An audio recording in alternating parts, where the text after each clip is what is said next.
নদিয়া। এখন আমরা সেই নদিয়া চাঁদের কৃপা লাভ করে রাধা নাম গাইতে গাইতে আমাদের এই মনটিকে নিয়ে আমরা কোথায় যাব?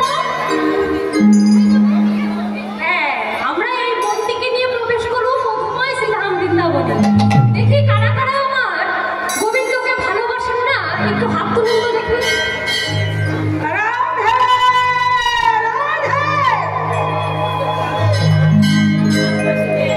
আমি বলেছি কারা কারা আমার গোবিন্দকে ভালোবাসেন না, তারা তারা হাত তুলুন। তো এখানকার মায়েরা খুবই চালাক, ঠিকঠাক মনোযোগ দিয়ে কীর্তনটা আস্বাদন করছেন, তারা একটা হাতও ওঠেনি। এবার কারা কারা আমার গোবিন্দকে ভালোবাসেন তারা একটু জোরে করে উলুধ্বনি দিন তো দেখি।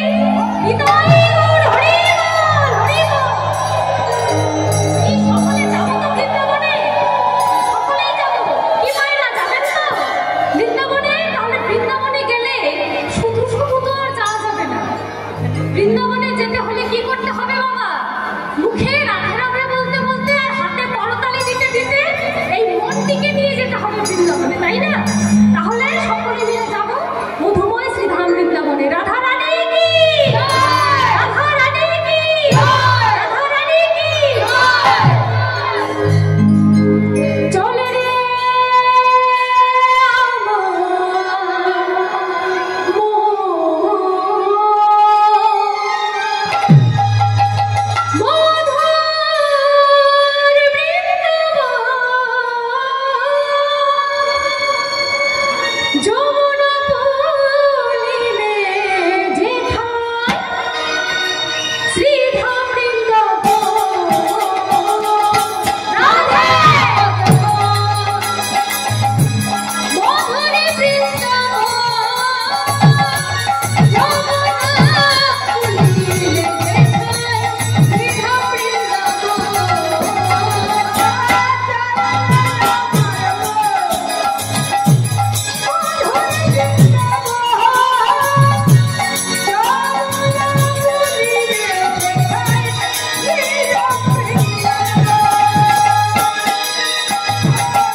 বসে এই হরি নামামৃত সুধারস সকলেই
কিছুই মনে পড়ছে না। তখন শ্রীরাম কানাইকে বলছে, ভাই সব কথাই মায়ের মনে আছে, কিন্তু মনে থেকেও মনে রেখেও মনে করতে চাই। তখন গোপাল বলছে, মনে থেকেও মনে করতে চাসনি কেন? কেন জানিস ভাই, এই গোষ্ঠ গোচারণ লীলা করে গৃহে ফিরে যাওয়ার পর তুই যাবি মা যশোমতীর কোলে, আর আমরা সকলে যাব আমাদের যে যার যার মায়ের কোলে। কিন্তু ভাই কানাই, তোর সঙ্গে খেলা করে যে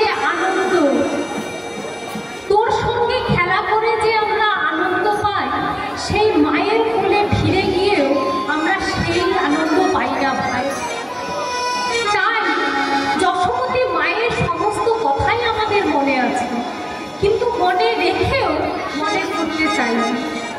কিন্তু ভাই, এই গোষ্ঠ গোচারণ লীলা করে আমরা তো সকলেই গৃহে ফিরব, কিন্তু তোর চরণে একটাই নিবেদন ভাই, এই গোষ্ঠ গোচারণ লীলা করতে এসে তোর সঙ্গে তো অনেক খেলাধুলা করেছি, কিন্তু ভাই কি জানিস, যতই তোর সঙ্গে খেলাধুলা করি না কেন, তোর সঙ্গে খেলাধুলা করে যেন আমাদের স্বাদ মেটে না।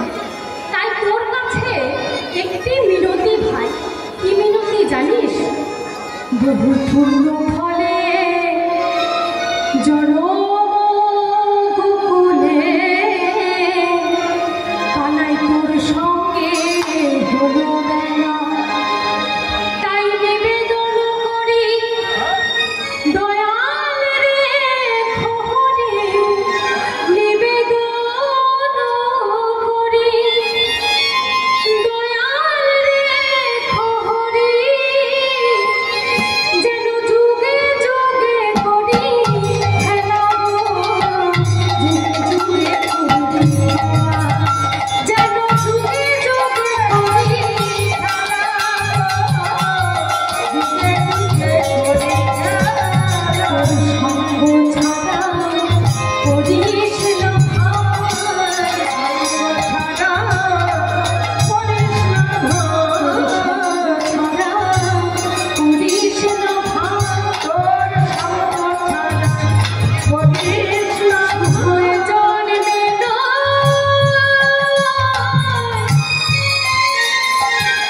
জন্মে জন্মে সঙ্গ ছাড়া করিস না ভাই,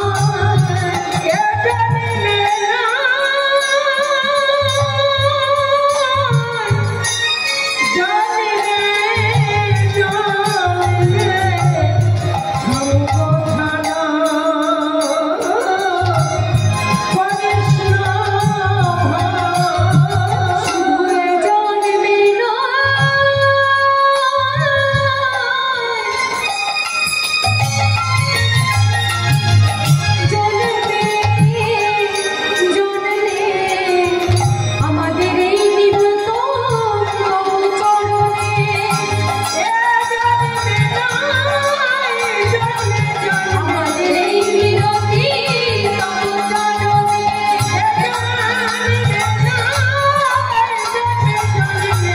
এই বিরতি তব চরণে,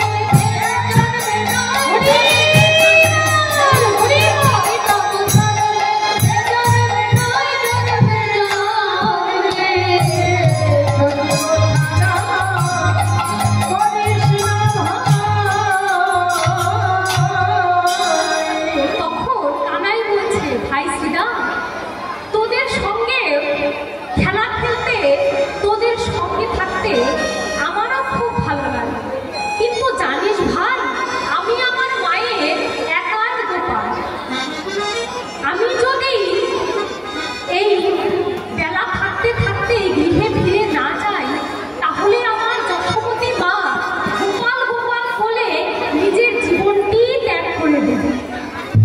একদিন কি হয়েছিল ভাই জানিস?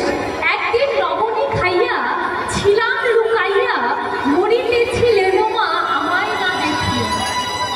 তাই তো বলি ভাই, তোদের সঙ্গ আমারও বড্ড ভালো লাগে, কিন্তু দেখ পশ্চিম দিকের আকাশে চেয়ে দেখ, আর বেলা নাই। এখন আজকের মতো ঘরে চল ভাই, আবার অন্যদিন তোদের সকলকে নিয়ে আমি গোষ্ঠোচ্চারণ লীলা করতে আসবো।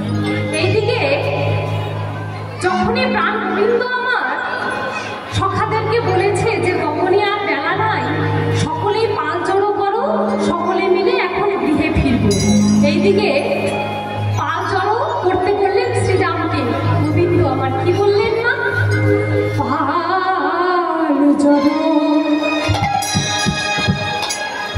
করো শ্রীরাম,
শ্রীরাম দেখ কখনে আর বেলা নাই, চল আজকে এই বড় খেলা ছেড়ে সকলেই যাই মায়ের কাছে।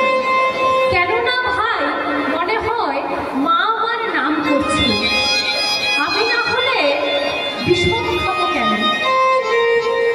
এই যে যে মাতা পিতার প্রতি অচলা ভক্তি ভগবান আমার দেখিয়ে গেলেন, শুধু এই লীলা আস্বাদন করতে আসলেই নয় বাবা, লীলা থেকে আমরা কি শিক্ষা পেলাম সেই জিনিসটি খুব গুরুত্বপূর্ণ।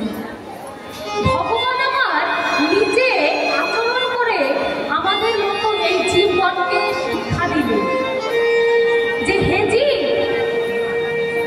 তোমরা যতই দেব দেবতার পূজা করো না কেন, তোমরা যদি পিতা মাতাকে ভক্তি শ্রদ্ধা না করো তাহলে তোমাদের ওই পুজো অর্চনা কোনোটাই কোনো কাজে লাগবে না। আর তোমরা যদি পিতা মাতার চরণে অচলা ভক্তি রাখো, কায়ে মনো চিত্তে যদি পিতা মাতাকে তোমরা শ্রদ্ধা করো ভক্তি করো, তাহলে সমস্ত কিছু যে ভগবত প্রাপ্তি, যে গোবিন্দ চরণ, সমস্ত কিছু অনায়াসেই তুমি পেয়ে যাবে। অনায়াসেই তুমি সেই গোবিন্দ চরণ লাভ করবে যদি তুমি এই পিতা মাতাকে সম্মান বা ভক্তি শ্রদ্ধা করো। এই আমার যে ভগবান, তার তো মেলায় রূপবান। মহারাষ্ট্রে একটি ঘটনা একটু আপনাদেরকে বলি, তাহলে বুঝতে সুবিধা হবে। কি বলবো? মহারাষ্ট্রে একটি ঘটনা, একজন লোক ছিল, সে তার পিতামাতাকে খুব ভক্তি শ্রদ্ধা করত। সে তার পিতামাতার চরণে এত অচলা ভক্তি, সেই ভক্তি থেকে সেই গোলক বৃন্দাবন থেকে ভগবান নেমে এসেছিলেন। নেমে এসে সেই লোকটিকে বলেছিল যে হে জি, তুমি যেইভাবে তোমার পিতামাতাকে সম্মান ভক্তি শ্রদ্ধা জানাচ্ছ, তুমি সেইভাবে একটু আমার পুজো অর্চনা করো। তখন সেই লোকটি ভগবানকে বলেছিল বাবা যে হে ভগবান, তোমায় এই যে বসবার জন্য একটি পিঁড়ি দিলাম, তুমি এই পিঁড়িতে বসো, আমার পিতামাতা আগে সেবা যত্ন হয়ে যাক, তাদেরকে শ্রদ্ধা ভক্তি প্রণাম করে এসে আমি তোমাকে সেবা যত্ন করব। তাই মহারাষ্ট্রে এই ভগবানকে বিঠল নামে ডাকা হয় না। কেন জানো? তিনি সেই ভক্তের ভক্তির প্রেমনরে বাধা হয়ে এখনো ওই পিঁড়িতে ওইভাবেই ওইখানে বসে রয়েছে। তার জন্য ভগবানের নাম হলো বিঠল। বিঠল মানে বসে থাকা। সেই ভগবান এখনো বসে রয়েছেন সেই ভক্তের ভক্তি পাবার লোভে। তাই ভগবান বললেন যে হে জি, তোমরা প্রত্যেক দিন পিতা মাতার চরণে ভক্তি প্রণাম, অচলা ভক্তি, তাদের সেবা শুশ্রূষা, এই সমস্ত কাজে মেতে থাকো, তাহলে তোমাদের আর গোবিন্দ চরণ স্মরণ করতে হবে না। তোমরা অনায়াসেই সেই গোবিন্দ চরণ প্রাপ্ত হবে। কিন্তু আমরা কি তা করি না? ছোটবেলা থেকে যেই পিতা মাতা আমাদেরকে এত কষ্ট করে বড় করেছে, তাদের মুখের খাবার আমাদেরকে খাইয়ে তারা বড় করেছে,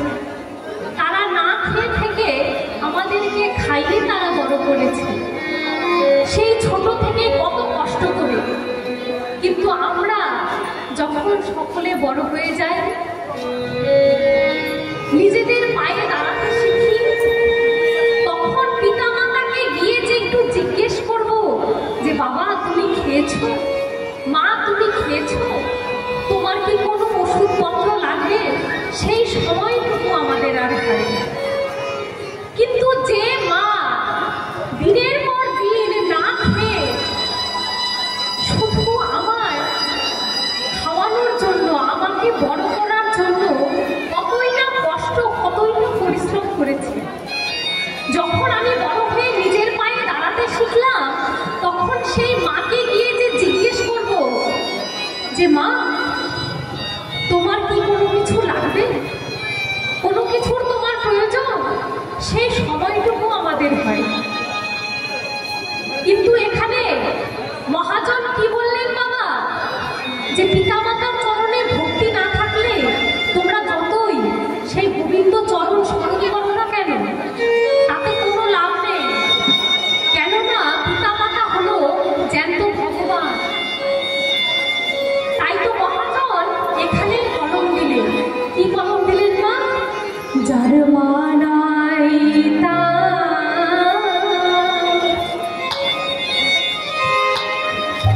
তার কেহ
যার মা নাই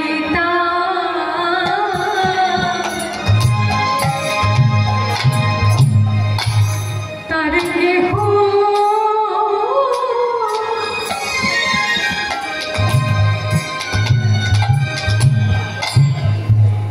কেহ নাই রে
তাদেরকে ভক্তি শ্রদ্ধা সম্মান জানালে সেই গোবিন্দ খুশি হয়। তাই তো গোপাল আমার নিজে আচরণ করে এই জীবকে শিক্ষা দিল যে আর খেলা ভালো লাগছে না শ্রীদা, চল সকলে পাল চল করে গৃহে ফিরে যাই। খুব মায়ের কথা মনে পড়ছে, হয়তো মা আমার নাম করছে ভাই, আর কেনই বা নাম করবে না? দেখেছিস তো সেই গগনে কি আর বেলা আছে? কেনই বা না মা নাম করবে না? গগনে তো আর বেলা নাই। এইদিকে মা হয়তো পথপানে চেয়ে চেয়ে গোপাল গোপাল করে দুশ্চিন্তা করছে। চল ভাই সকলে মিলে আমরা গৃহে ফিরে যাই। এইদিকে শ্রীরাম বলছে, শ্রীরামকে গোপাল বলছে যে কেনই বা মা দুশ্চিন্তা করবে না বলতো? আজই মাঠে আমাদেরও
ধরে মুরলিটি ধরে তার যে চোরা ধেনুগুলো ছিল বাবা, সেই চোরা ধেনুগুলোকে একত্রিত করলেন।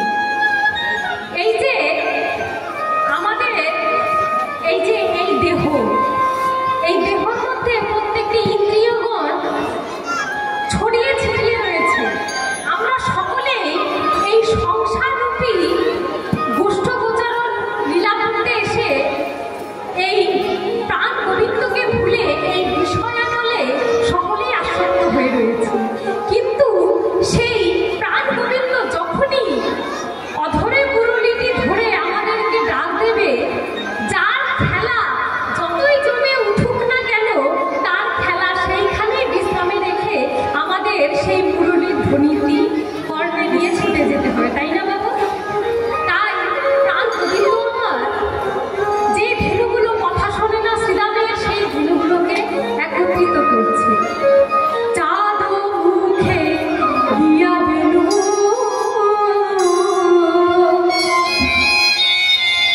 নাম লইয়া সব ধেনু, চাঁদ মুখে দিয়া বেনু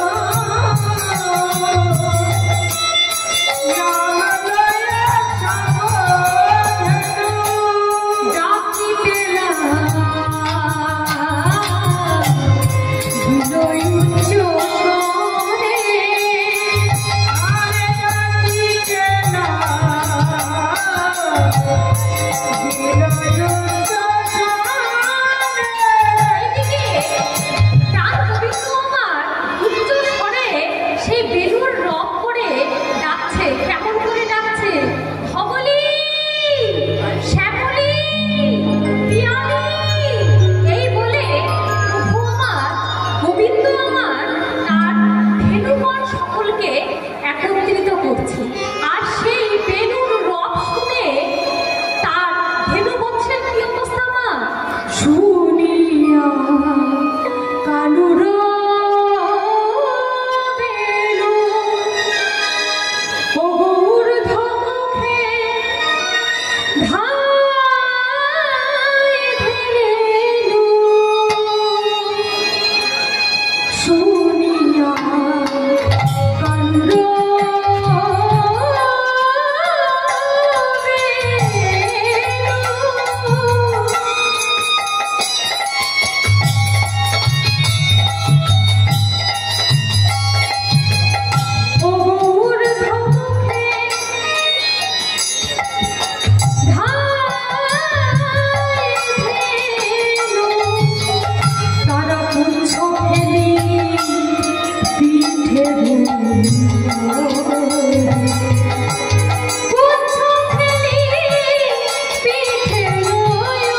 প্রাণ গোবিন্দটি বিরাজ করছে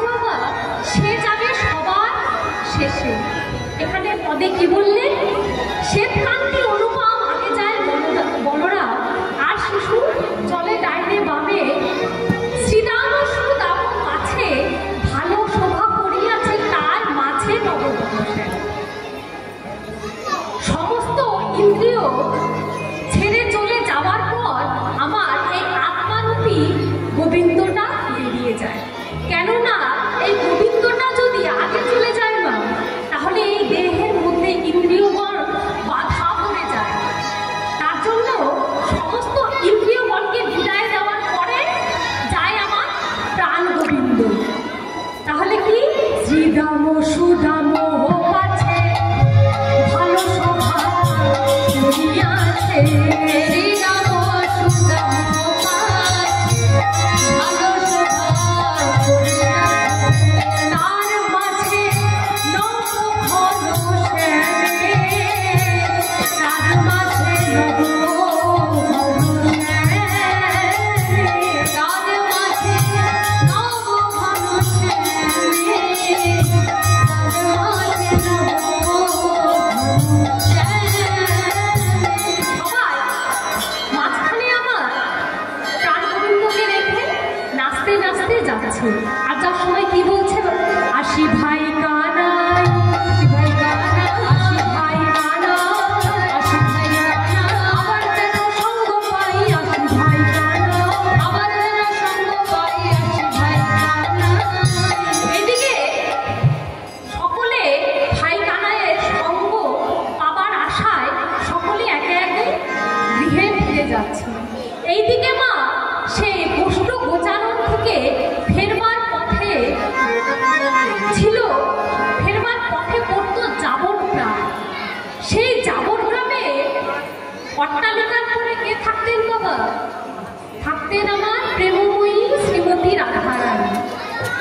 সেই জাবর গ্রামের পাশ দিয়ে যখন প্রাণ গোবিন্দ আমার নেচে নেচে চলেছে, নাচতে নাচতে যাচ্ছে, যেতে যেতে শ্রীরাম বলছে যে ভাই কানাই এই জায়গাটা একটু তাড়াতাড়ি পার হতো দেখি। তখন বলছে কেন? এই জায়গাটাতে আমার বেশি করে নাচতে ভালো লাগছে। বলছে এই আবার কোন কথা? প্রত্যেকদিন এই জায়গায় এসেই তোর নাচতে ভালো লাগে, আর এ আবার কোন ধরনের নাচ? এক জায়গায় দাঁড়িয়ে থেকে থেকে ও বুঝতে পেরেছি, নাচের বাহানা আর ওই প্রেমময়ী রাধারানীর বদন দর্শনে ছলনা নাকি? তখন সেই অট্টালিকার উপর থেকে শ্রীমতী রাধারানী আমার প্রাণ গোবিন্দকে দুটি করজোড় করে মিনতি করে বলছে যে হে গোবিন্দ, ওই না বেশে আইসো তুমি, দাঁড়ায় রয়েছি আমি, ওই না বেশে আইসো তুমি,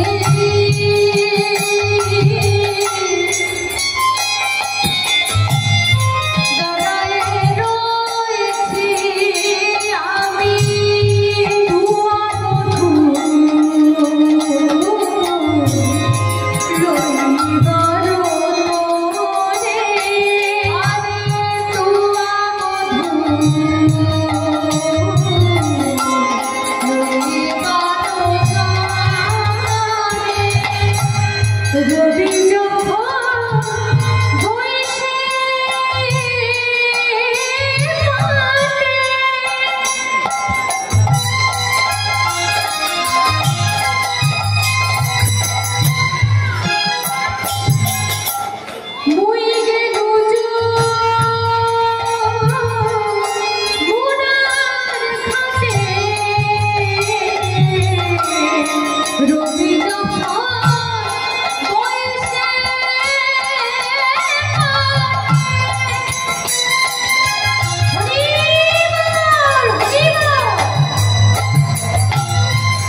দাস যতুনা।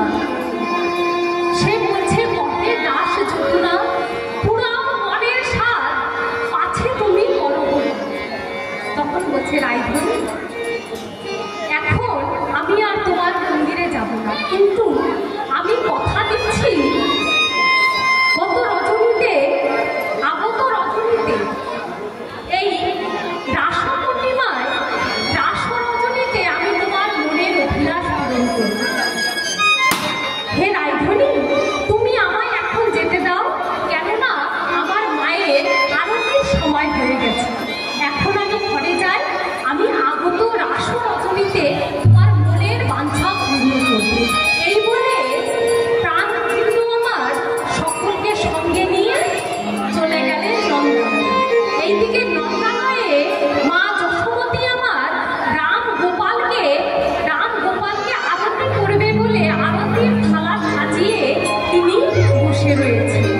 এদিকে রাম গোপাল আমার আরতির জন্য নন্দালয়ে এসে পৌঁছাল।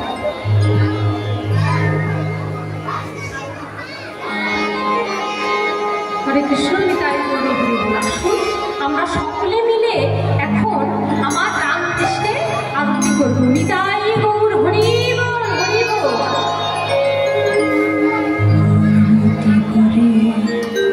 নন্দরানী হে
এদিকে মা যখন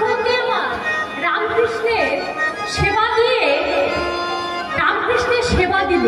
এদিকে নন্দালয়ের কি অবস্থা মা? কি আনন্দ